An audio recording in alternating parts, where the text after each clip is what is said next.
one day we learned about a few things which I'm expecting you to use now.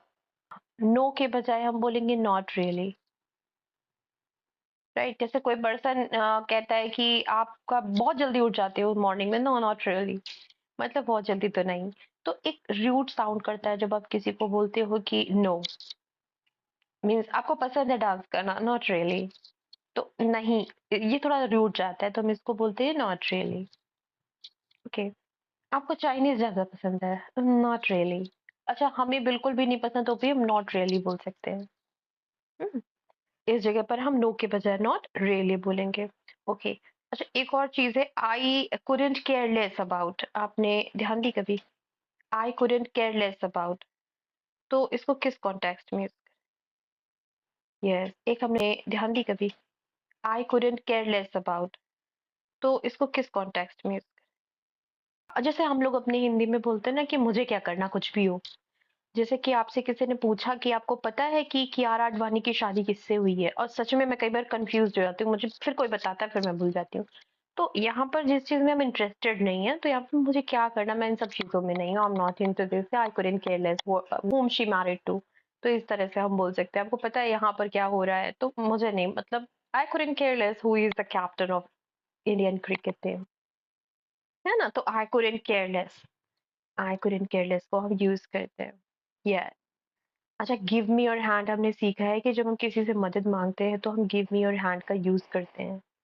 अच्छा, give me your hand हमारी physically help के लिए भी होता है और हर तरह की हेल्प के लिए होता है, जैसे आपको किसी से कुछ आइडियाज चाहिए, राइट? तो भी आप बोल सकते हो कि would you please give me your hand, give me your hand. यहाँ पुटिंग सम वर्ड्स, आप write, you are suppose writing application, so आप पूछ रहे हो सामने वाले से कि could you please give me your hand writing और putting the right word here, so give me your hand यहाँ पर हम यूज कर सकते हैं। ओके, एंड नेक्स्ट वन, अगर आप ऑफर कर रहे हो किसी को कि क्या मैं आपकी मदद कर सकता हूँ, can I give you hand, तो भी हम बोल सकते हैं can I give you hand. Next हमने, या can I give you hand, तो क्या होता है कई बार हम बहुत सारे स्टफ लर्न करके फिर हम उनको यूज नहीं करते हैं, तो उनको हम आधे आधे कह सकते हैं कि फेड हो जाते हैं या हमारे इनएक्टिव मेमोरी में होते हैं, अगर इनको एक्टिवेट करेंगे तो हम उनको एक्टिवली यूज कर पाएंगे। So we are doing this kind of things a bit for 5 minutes।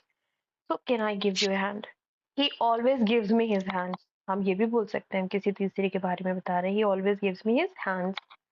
Next one है you are kidding me, so you are kidding me बोल सकते हैं, आर यू किडिंग मी हम पूछते हैं कि अच्छा मजाक कर रहे हो ना, तो हम लोग अपनी हिंदी में जैसे बोलते हैं मजाक कर रहे हो ना, जैसे 2 मिनट के लिए मैं अपना मोबाइल छोड़ के गया, अपने को मोबाइल मेरा टूट गया, सो आर यू किडिंग मी, तो इस तरह से हम पूछते हैं सामने वाले से कि मजाक कर रहे हो ना। Okay, fair enough, fair enough हमने अभी भी सीखा है, फेयर इनफ का ये कॉन्टेक्स्ट में यूज होता है लेकिन सबके मायने बिल्कुल एक होते हैं। फेयर इनफ, इसका मतलब होता है अच्छा समझ गया, समझ गया, ठीक है, तो ये हमारा फेयर इनफ होता है। Let's say your friend interviewed for a job and he got the job but decided not to take it, अब उस पर सिलेक्ट हो गया फिर भी वो जॉब नहीं कर रहा है, तो यहाँ पर आप कह रहे हो क्यों जॉब नहीं कर रहे हो, उसने कहा जॉब तो ऑफर हो गई है लेकिन they are not offering good salary. Fair enough, अच्छा तो फिर तो ठीक है, तो हमारा ये 2-3 हिंदी में जो वर्ड्स होते हैं, तो फिर तो ठीक है, सही है, समझ गया, ठीक है, कोई बात नहीं, तो ये सारे वर्ड्स हमारे इंग्लिश में जाते हैं फेयर इनफ। ये वर्ड्स यूज करने बहुत जरूरी है, कई बार क्या होता है जरूरी नहीं है कि आप पूरा फुल सेंटेंस बोले, बस कुछ एक सेंटेंस बोल करके आप अपने आप को, आई कुडंट केयर लेस हमने ये कंफर्म कर लिया है। ओके, सो अगर किसी से मैंने पूछा कि पता है आपको ये किसने इन्वेंट किया, अब वो पर्सन इंटरेस्टेड नहीं है सारी चीजों में, तो आई couldn't care less who invented it, I couldn't care less who invented it, मुझे क्या करना किसी ने भी इन्वेंट किया हो। नेक्स्ट है हमारा सिक एंड टायर्ड, तो जो सिक एंड टायर्ड है मतलब मैं बिल्कुल थक चुकी हूँ, पक चुकी हूँ। अच्छा, इसको हमने और भी 2-3 तरह से सीखा है, सिक एंड टायर्ड को हम कह सकते हैं I am fed up with, I am sick and tired, and third way है हमारा आई एम डन। अच्छा, आई एम डन हमारा उस वे में जाता है, I am done, I am done हम उस कॉन्टेक्स्ट में यूज करते हैं मैं उसे समझा समझा के थक गई हूँ, ठीक है, I am done with convincing you, I am done with convincing you. तो इस, या मैं बोलूँ कि मैं ऑनलाइन इंटरैक्ट कर करके पक गई हूँ, अब मैं ऑफलाइन स्टार्ट करना चाहती हूँ, सो कैसे बोलेंगे? हूँ कि आप ऑनलाइन के ज़रिए बहुत पैसे कमा सकते हो। By doing online you can earn a lot of money, है ना? वहाँ जा करके आप उस तक पहुँच सकते हो by going there, by doing this, मतलब इसको करने के ज़रिए, इसको करने के द्वारा, ये वाला बाय मीनिंग ऐड कर रहा है, ठीक है? इसी तरह से हम समझते हैं, ग्रामर में मैंने कहा ना आपका सेंसर एक्टिवेट हो जाएगा जितने टाइम आप रहोगे, खुद आप डिसाइड कर पाओगे। So that was the work of that sensor. Okay, हमने स्पिल द बीन्स सीखा था। स्पिल द बीन्स का एक यूज़ बताएं मुझे। Do you have in your mind? Spilled the beans. Spill the beans का मतलब हो जाता है कोई भी हमारा जो सीक्रेट है वो किसी ने किसी और से रिवील कर दिया। जो इतने दिन से सीक्रेट था अब वो उसने किसी और से कह दिया है। सो ही स्पिल्ड द बीन्स। ठीक है, अच्छा इसको अगर वर्ड टू वर्ड मीनिंग ले, हाँ अगर हम इसको वर्ड टू वर्ड मीन्स ले, तो जो बीन्स अभी कलेक्ट थे, इकट्ठे थे, तो उसने स्पिल कर दिए सारे, ऐसा मीनिंग जा रहा है ना? तो इसका मीनिंग क्या जाएगा वहां पर? कोशिश करें इसको ट्रांसलेट करने की। In okay, in front of, in front of police officer, in front of police officer. उसके सामने स्पिल कर दिए। हम्म, बिफोर भी बोल सकते हैं। यस, बिफोर भी बोल सकते हैं, इन फ्रंट ऑफ भी बोल सकते हैं। अच्छा एक चीज हमने और लर्न की थी, talk of the town. Talk of the town का मीनिंग होता है, हमने सीखी थी, मैं आपको भी याद दिलाऊंगी तो आपको याद आ जाएगा। टॉक ऑफ द टाउन का मतलब हो जाता है जो बात अभी तक एक सीक्रेट थी, अब वो पूरे शहर की विषय के चर्चा का विषय बन गया है। मतलब अगर टिपिकल हिंदी में बोले, दिस थिंग हैज बिकम, या जैसे कि अभी कुछ दिन पहले केस हुआ था, है ना? या यस, अच्छा कुछ एक दिन बाद ऐसी कुछ बात होती है ना, तो वो सबके बीच, मतलब सबके बीच का चर्चा का एक विषय बन जाती है। That is a talk of the town. अब मैं कहूँ कि ये मैटर तो, this matter has become the talk of the town, हम इसको इंग्लिश में बहुत आसानी से कह पा रहे हैं, हिंदी में मुझे बहुत टफ हो रहा है ये करने में, right? So this matter has become the talk of the town ever since he spilled the beans. अब कोई भी बात सीक्रेट थी, मेरी पर्सनल थी, मेरे कोई पर्सनल फ्रेंड ने जा करके सबको बता दी, तो अब ये बात मैं अगर कहना चाहूँ, so ever since he spilled the beans, this matter has become the talk of the town. ठीक है, तो अभी तक हमारे पास ऐसा कोई एक्सप्रेशन नहीं था जिससे हम ये बात कह दें, लेकिन अब हमारे पास टॉक ऑफ द टाउन है, स्पिल द बीन्स है। एंड नाउ इन दोनों सेंटेंसेस, फ्रेजेस को यूज करके आप कोई एक मैटर, छोटा सा मैटर बनाए, कोशिश करें। लेट्स सी, हाँ, तो ये चीज आप किसी से बताना नहीं चाह रहे थे, ठीक है, लेकिन आपका जो रूममेट था, ये बात उसने सबको बता दी। एंड आप ये बात कहना चाह रहे हो कि ये बात मैं सबसे छिपा रहा था क्योंकि मेरी दूसरी जॉब श्योर थी, लगने वाली थी ऑलमोस्ट, क्योंकि मुझे नई जॉब मिल जाती तो कोई प्रॉब्लम ही ना होती, लेकिन उसी बीच उसने ये बात सबको बता दी और अब ये बन गया है सबकी चर्चा का विषय, some kind of. Yes, okay, yeah, so okay, so I was eliminated from my job, and I was also trying for another job. I got selected almost, but in between he spilled the beans, and this matter has become the talk of the town now. Okay, इस तरह से हम बोलते हैं। Yes, अच्छा हम ये भी कह सकते हैं ना कि उसने कर दिया तो कोई प्रॉब्लम नहीं है। या यस, अच्छा अगर एक पर्सन ने ये काम नहीं किया, वो भी कह सकता है मुझे क्या करना, मैंने तो नहीं किया, I am not involved even in these things, who did it, that person will have to think. And the third thing हम ये कह सकते हैं, मुझे कोई फर्क नहीं पड़ता है अगर उसने किसी से भी कहा हो, मेरी तो दूसरी जॉब श्योर हो गई है ना, कहने दो जो कहता है। कैसे बोलेंगे इसको? हाँ, it doesn't make any difference. Hmm? It doesn't make any difference for me. I couldn't care less who said and who heard this. And my next job is sure. I'm selected for my next job. So I couldn't care less who said. Okay. Okay. Next है हमारा it was bound to happen. ये तो होना ही था. What's surprising here? There is nothing to be surprised about. इसका मतलब है there is nothing to be surprised about. It was bound to happen. ये तो होना ही था. एक वर्ड है it was bound to happen, ठीक है, एक सेंटेंस हो गया, ये एक एक्सप्रेशन हो गया, ये तो होना ही था। व्हाट इज सरप्राइजिंग हियर, मतलब इसमें सरप्राइज होने की क्या बात है, ये तो होना ही था। There is nothing to be surprised about, इसमें कोई सरप्राइज होने की बात नहीं है। आप इतने दिनों से मेहनत नहीं कर रहे तो स्कोर कहाँ से अच्छे आ जाएंगे, हम ऐसा बोलते हैं। अच्छा, एक और सिचुएशन इसी में ऐड हम कर रहे हैं, you are having the taste of your own medicine. मतलब जो आपने किया था आप उसी का तो भुगतान कर रहे हो, इसमें नया क्या है। You are having the taste of your own medicine, ठीक है।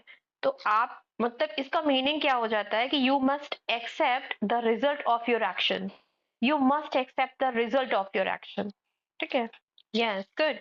ओके, एक गर्ल है जो कि एक लेडी है जो कि कभी बीमार नहीं होती, वो हमेशा एक्टिव रहती है। वो दूसरे के पेन को इसलिए नहीं समझती क्योंकि वो हमेशा एक्टिव रहती, कभी बीमार नहीं होती है।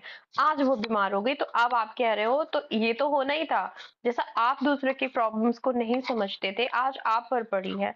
And now you are having the taste of your own medicine, it was bound to happen, what's surprising here. अब ऐड करें सारे एक्सप्रेशंस को और कोशिश करें बोलने की। राइट, एक ना एक दिन तो आपको सबक मिलेगा, वन और the other day you will learn the lesson. So you are having the taste of your own medicine. Nothing new here. Okay, there isn't any surprising thing here. Okay, okay. And now here is a mother.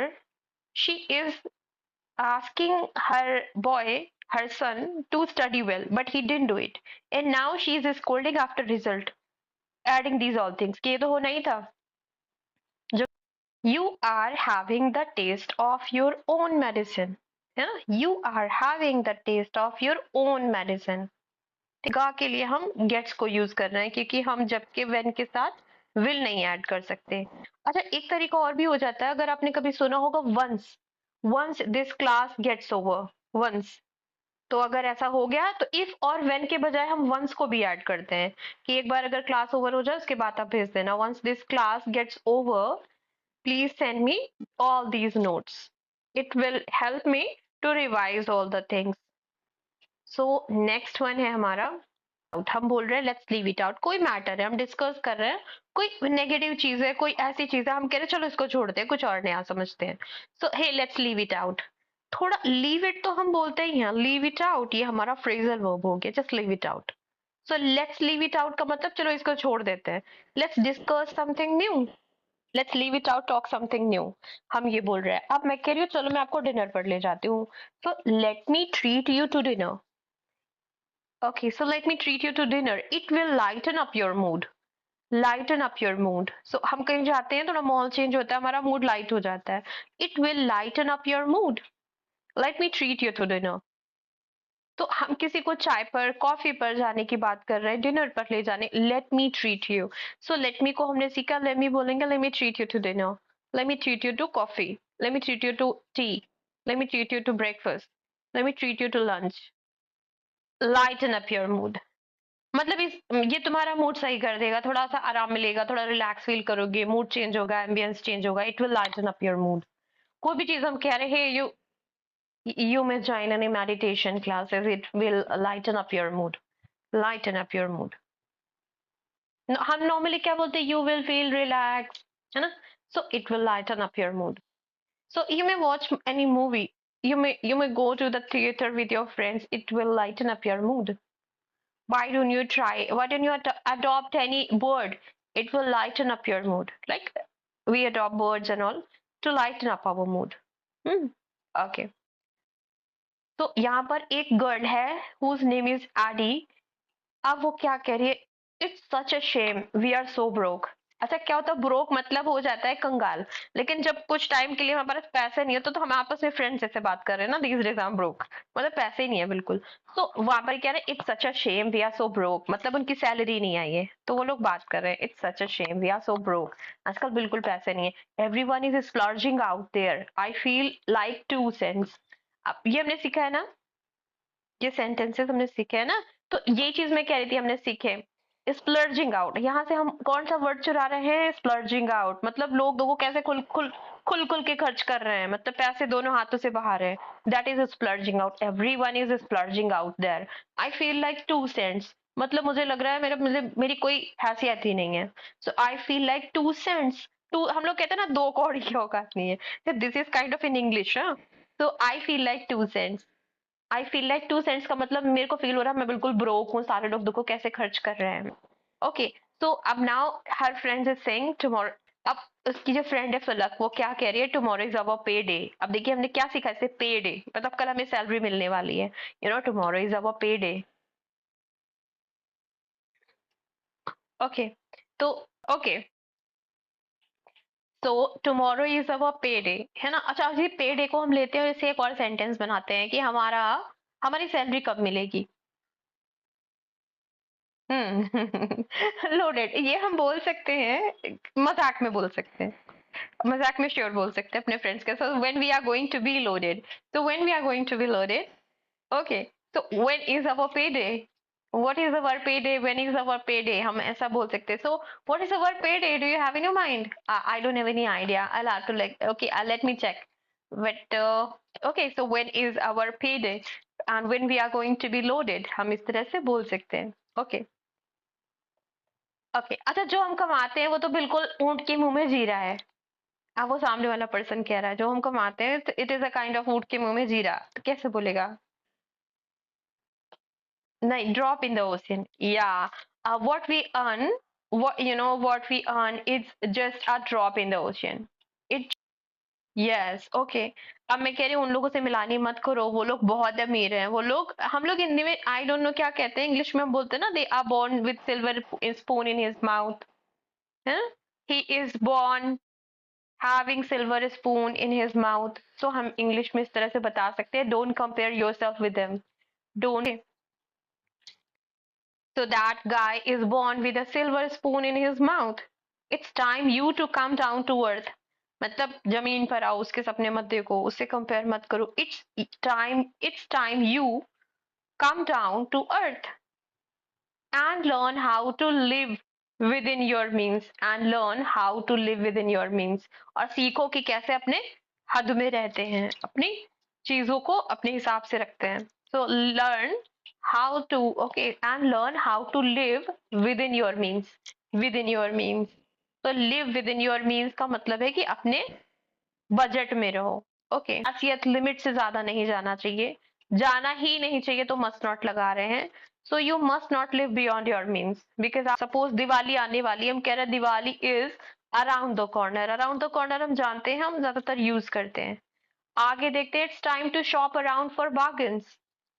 It's time to shop around, shop around का मतलब हो जाता है कि आस पास जाते हैं, देखिए कहाँ अच्छी डील्स मिल रही हैं, दिवाली ओकेजन पर अच्छी डील्स मिलती हैं, राइट। तो दिवाली ओकेजन पर अभी देखिए ऑनलाइन ऑफलाइन सब अच्छी डील्स स्टार्ट हो गई हैं, तो आप देख सकते हो। तो क्या करते हैं हम लोग, शॉप अराउंड, आसपास देखते हैं कहाँ अच्छी डील्स मिल रही है। So it's time to shop around for bargains, for bargains, for good bargains भी बोल सकते हैं। अच्छा, फॉर गुड बार्गेन्स हम ये बात बोल रहे हैं, जबकि हिंदी में हमें बहुत लंबा सेंटेंस बोलना पड़ेगा कि अच्छे प्राइस में चीजें मिल जाएंगी, आसपास देख लो सब जगह सेल चल रही है, समथिंग काइंड ऑफ। अब इंग्लिश में हमने क्या बोला, it's time to shop around for bargains. Okay, अब सामने वाला पर्सन कह रहा है, yeah you are right, everything is sky high. Sky high हमने सीखा, ठीक है। अब स्काई हाई को आप यूज करें कोई एक चीज के लिए जिसके प्राइसेस सचमुच में बहुत ज्यादा है। अच्छा, अब एक पर्सन है, वो कह रहा है कि मैं इतनी महंगाई के टाइम में मैं थोड़े थोड़े पैसे बचाते बचाते थक गया हूँ, हर जगह से थोड़ी थोड़ी सी, मतलब एक तरह से कॉम्प्रोमाइज करके थोड़े थोड़े पैसे बचाते बचाते मैं थक गया हूँ। अब वो क्या कह रहा है, now days I am fed up with cutting corners, cutting corners, I am fed up with cutting corners. In cutting corners को अगर हम सामने वाले को बोलते सुनते तो हम समझ जाते, लेकिन हमें बोलना पड़ता तो हम ना बोल पाते। तो these days means हम कह रहे हैं nowadays I'm fed up, everything is sky high, so nowadays I'm fed up with cutting corners just to make ends meet। to make ends meet का मतलब क्या हो जाता है, to earn bread and butter। Hmm, okay, to make ends meet, to make ends meet, to make ends meet, to make ends meet का मतलब हो जाता है, थोड़ा ये एडवांस है, बाकी हम नॉर्मली बोलते हैं ना, to earn bread and butter, 2 times meal earn करना, है ना। तो 2 टाइम की रोटी जुटाने में और कटिंग कॉर्नर्स करते करते मैं थक गया हूँ, ऐसा बोला जा रहा है। ओके, तो अब वो सामने वाला पर्सन कह रहा है तो तुम अपनी स्मोकिंग को थोड़ा कम क्यों नहीं करते, स्मोकिंग के लिए तो कोई प्रॉब्लम नहीं होती है। अब वो क्या कह रहा है, well why don't you cut down on your smoking then. Well, well हम जानते हैं ना, why, why don't you cut down. Cut down के बाद हमेशा ऑन आता है, कट डाउन के बाद हमेशा ऑन आता है। So why don't you cut down on smoking then, why don't you cut down, cut down सामने वाले से पूछ रहे हैं ना, तो why don't you cut down on smoking then, तो स्मोकिंग क्यों नहीं कम कर देते, ये वाला फील आ रहा है। ओके, अब वो सामने वाला पर्सन कैसे अपनी रिप्लाई को कैसे ऐड कर रहा है कि वो हिंदी में ये कहना चाहता है कि तुम कह सकते हो कि मैं एक बहाना बना रहा हूँ, लेकिन जब मैं स्मोक करता हूँ, स्मोकिंग करता हूँ, तो मुझे एक अजीब तरह की तसल्ली फील होती है, मतलब इसको मैं इसी वजह से छोड़ नहीं पा रहा हूँ। कैसे बोलेगा, या it gives a kind of solace to my heart, it gives a kind of solace. ठीक है, अच्छा यहाँ पर हम काइंड ऑफ ऐड करते हैं, ये वो वाली फील ऐड करता है, एक तरह की तसल्ली देता है, जो हमारा एक तरह की होता है ना, it's a kind of use करते हैं। तो हम एक पर्सन को पूरा सेम नहीं बता रहे कि ये वो बहुत सनकी है, वो psycho, he is a kind of, is a kind of, है ना। तो ये काइंड ऑफ ऐड करना बहुत जरूरी है जब हम एक तरह का या कुछ कुछ सम वॉट हम यूज करते हैं ना। सम वॉट का मीनिंग भी यही होता है, ये बहुत इंटेंस चीजें हैं जो हमें एग्जैक्ट चीजें कहने में बड़ी मदद करती हैं, और जब हम इसको बोलते हैं ना तो सामने वाला पर्सन ये समझ जाता है कि हमें सब कुछ बोलना आ पा रहा है। ठीक है, ये हमारा सम वॉट हो गया।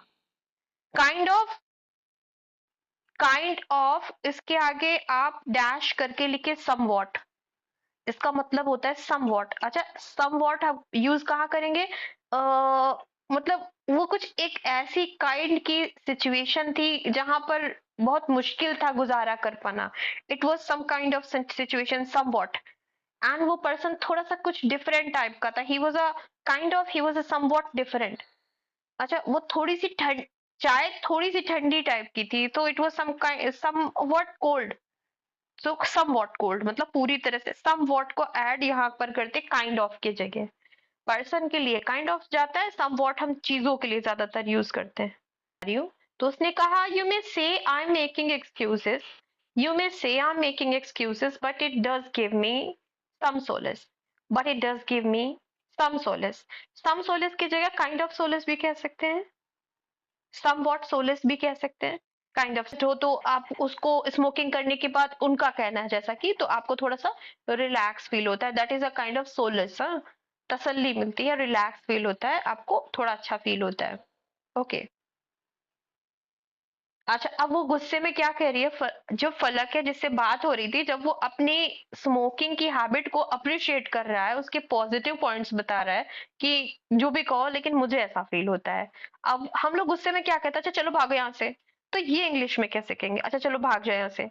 तो अब वो फलक क्या कह रही है, get the hell out of here, get the hell out of here, मतलब यहाँ से निकल लो। अच्छा, तो जब इस तरह से यूज कर रहे हैं get the hell out of here, अच्छा यहाँ से निकल लो तुम, मतलब उसको तुम अप्रिशिएट कर रहे हो कि स्मोकिंग करके तुम्हें अच्छा लगता है, और खर्चे की बात भी कर रहे हो, like you are fed up cutting corners and all, and still you are appreciating that smoking or something means you are not able to cut down any smoke, so how can you make do। so अब वो गुस्से में क्या कर रही है, get the hell out of here, चलो अच्छा निकल लो यहाँ से। so इसका मतलब है just go from here, I don't want to talk to any you। okay, so like this kind of। so यहाँ पर हमने कुछ एक एक्सप्रेशन सीखे जो हमारे काफी हेल्प कर रहे हैं, right, get the hell out of here. So get the hell out of here 3 बार अगर आप बोलोगे फिर आप नेक्स्ट टाइम बोल पाओगे। ओके, अब हमारा नेक्स्ट कॉन्वर्सेशन है जिसमें से हम वर्ड्स ग्रैब करके अपने अपने खुद के एक्सप्रेशंस बनाएंगे। अब यहाँ पर फलक कह रही है, did you enjoy the movie, वो कोई मूवी देख करके आया है, मोक्ष। तो अब ये फलक कह रही है कि did you enjoy the movie, मोक्ष कह रहा है नो इट वाज रॉबिश, मतलब बेकार थी। तो अब वो क्या कह रहा है, to put it straight there was no soul to this film. अच्छा, अगर हम इस बात को हिंदी में कहेंगे तो क्या जाएगा कि अगर सच सच में बताऊं, टू बी कैंडिड हमने सीखा है ना, being candid if I tell you, to be candid if I tell you, तो ये हम अपने बारे में बोल रहे हैं कि अगर मैं कैंडिड होकर के बताऊं। अच्छा, अब ये टू पुट इट स्ट्रेट, अगर मैं सीधा सीधा कहूँ ना, अगर मैं सच सच कहूँ ना, इसका मीनिंग ये जा रहा है, so to put it straight, to put it straight there was no soul to the film, there was no soul, मतलब कोई मीनिंग ही नहीं बन रहा था, मूवी में कुछ समझ ही नहीं आ रहा था, सोल ही नहीं था, कुछ मजा ही नहीं थी, जान ही नहीं थी मूवी में। So there was no soul to this film, ठीक है। It was not worth while, it was not worth while, but I had to stick it out. वहां पर कोई मतलब वर्थ ही नहीं, देखने लायक ही नहीं, एकदम बेकारी थी। It was not worth while, but I had to stick it out. लेकिन मुझे वहां पर बैठना पड़ा उतनी देर, because I was with two of my friends, क्योंकि और दो लोगों के साथ गए थे, उनका मन रखने के लिए मुझे वहां बैठना पड़ा। सो यहाँ पर I had to stick it out because I was with two of my friends. Okay. अच्छा, अब वो क्या कह रही है Falak, well make sure you see the trailer next time. अब नेक्स्ट टाइम जाना, पहले ट्रेलर देख लेना फिर जाना। मेक श्योर, ये चीज हम जानते हैं, सुनते हैं, समझते हैं। ध्यान रखना नेक्स्ट टाइम ऐसा ना हो, है ना, तो मेक श्योर, है ना, ऐसा मत हो जाए, ध्यान रखना, तो ध्यान रखना को मेक श्योर कहते हैं। वेल अच्छा, इसमें वेल ऐड किया है। Well make sure you see the trailer next time. हम भूल जाते हैं वेल को ऐड करना, वेल इसी जगह यूज होता है। So well make sure you see the trailer next time. Okay. अब मोक्ष क्या कह रहा है, या it was like pouring money down the drain, मतलब ऐसा लग रहा है बस पैसे उठा के बिल्कुल नाली में फेंक दी, बिल्कुल बेकार गए, वेस्ट हो गए। सो या it was like pouring money down the drain. एक एक्सप्रेशन ये ले लिया आपने, आपने कभी किया है ऐसा कि pouring money down the drain, something kind of, कुछ भी किया ऐसा लगा बिल्कुल पैसे वेस्ट हो गए। Recently, I visited a restaurant where I ordered South Indian food, and the food was really so much, I can tell you, insipid. Insipid, tasteless, बिल्कुल taste ही नहीं था उसमें. So that time I felt like pouring money down the drain. I never had this kind of food in my whole life. इतना बेकार था. So it was a like pouring money down the drain. ठीक है. Okay. अच्छा, अब इसके बाद वो क्या कह रही, फलक कह रही, अच्छा अब कुढ़ना बंद करो, जो हो गया छोड़ो, अब हो गए, मैं पैसे वेस्ट छोड़ो, तो अब यहाँ पर कुढ़ना छोड़ो। जैसे हम लोग बोलते हैं ना, अच्छा जलना फूकना छोड़ो, कुढ़ना छोड़ो, अंदर अंदर से जब हम बोलते हैं, दैट इज सल्किंग, क्या कहते हैं उसको, stop sulking. And now stop sulking है, तो अब स्टॉप सल्किंग नाउ, हाँ स्टॉप सल्किंग नाउ, हम इस तरह से बोल रहे हैं। ओके।